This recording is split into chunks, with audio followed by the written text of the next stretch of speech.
There are some things that simply should go away in the fitness industry. I'm talking about the things that are causing you to have issues that stop you from getting your goals. There's a lot of misinformation in the fitness industry, and unfortunately, the fitness industry will lead you down a path that will lead to destruction.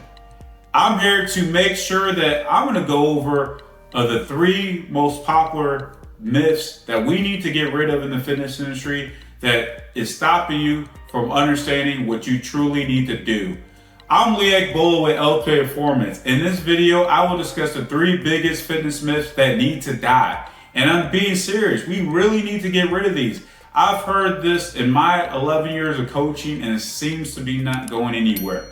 I want to make sure that you understand that you can do it the right way without doing it. So let's start off with the first one. And this one really annoys me because this is something that can cause just eating problems and have bad relations with eating. And it's that fruit is bad for you because it has high levels of fructose. Now, yes, fruit have high levels of fructose, but you're missing out on the bigger picture here. Fruit not only is lower in calories and high in nutrients, which we all need to eat more of if we want to be able to get rid of weight and stay leaner and have the body that we all want to have within being in the best shape of our lives. Now, looking at fructose levels and seeing that it's high is something that you have to understand. It's not the same as the other snacks that you could be craving on. Now, fruit is something that is low in calories. We're talking about 100 calories or less of the standard servings compared to these other snacks that you can be snacking out on, and it's going to be so much higher. Think about the other sweet snacks that you could be eating. Things like candy, things like ice cream, different chocolates. These things have so much more calories. Why? Because even though fruit may be high in fructose, what it's not high in is in fats and other highly processed carbs. So when you eat fruits, one thing it really helps to do is to keep you fuller longer, because what does it have? It has high fiber. And the fiber is great for our digestive system, and it's good on keeping us fuller longer. So if you eat a good serving of fruit, you're not gonna overeat on it. So unlike the other snacks, you could eat a carton of ice cream without blinking.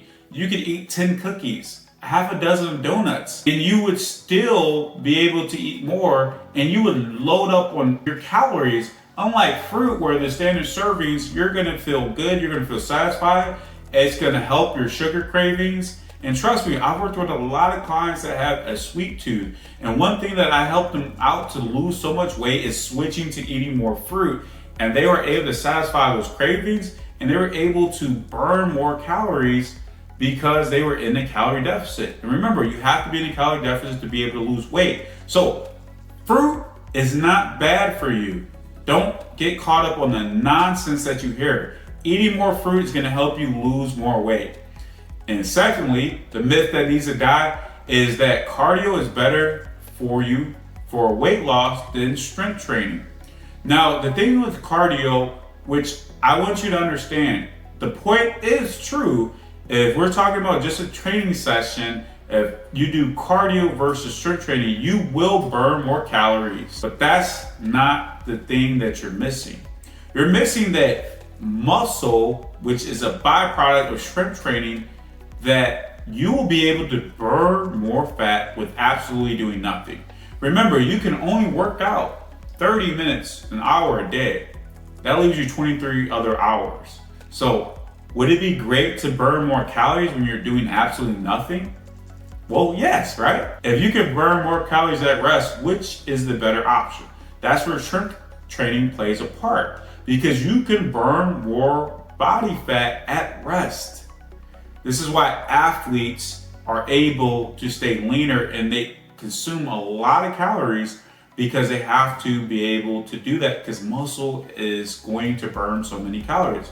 You're gonna have a bigger metabolism if you have more muscle mass. which is very important because more than 90% of adults after successful weight loss transformation within 2 years gain more weight than they originally lost because they don't add enough muscle, they lose muscle during their weight loss, and so their metabolism slows down quite a bit.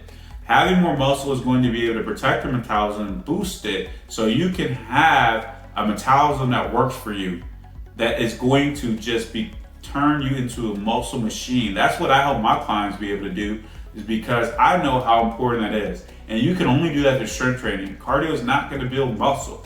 So you have to do strength training. Now, I'm not telling you to completely stop doing cardio, but if you're only doing cardio, you're not focusing on strength training, it will be a problem. Now, initially, it's okay to get going with doing maybe just basic cardio exercises, but we want to eventually get over to the strength training if we want to fully optimize what we're doing. So don't be afraid of the strength training. You don't have to go in the gym. It can be simply doing body weight exercises. Just hit it at least 2 to 3 times a week and see the results happen for you. And lastly, the myth that needs to die is that carbs make you fatter. Carbs are not the reason that you will gain weight, nor is body fat, nor is protein. Carbs is one of your macronutrients that is very important to you. Carbs are very great for our fuel. It helps our body be able to crush our day and be high performers. Now, the thing that we get confused is processed foods and complex carbs being different from simple carbs. And what I'm talking about within that is something like fruit, for example, is a carb, right? And it's high in fructose, but what does it do? It doesn't have the excess fat and very low in calories.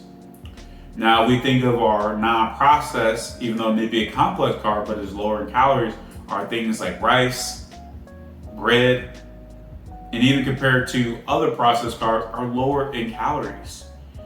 Carbs are not the reason why you will gain weight. Excess in anything is the reason you'll gain weight. If you can control your calories and we can equate for our carbs, you can lose weight on a high carb diet. The countries that have the highest carb consumption actually have the lowest rates of obesity. If you look at countries in Africa, countries in Asia that are consuming more than 70 to 80% of their calories from carbs, have the lowest obesity epidemic. But yet we have one of the biggest crises of obesity in the world. Why is that? Because we're eating too much processed foods. And that is not right to put that in the same group as carbs, because something that's highly processed is going to have a higher amount of carbs, but a high amount of fat, which is going to have the calories add up. That is the true problem. You can't put ice cream and rice in the same category. You can't put apple and chips in the same category. It's not right.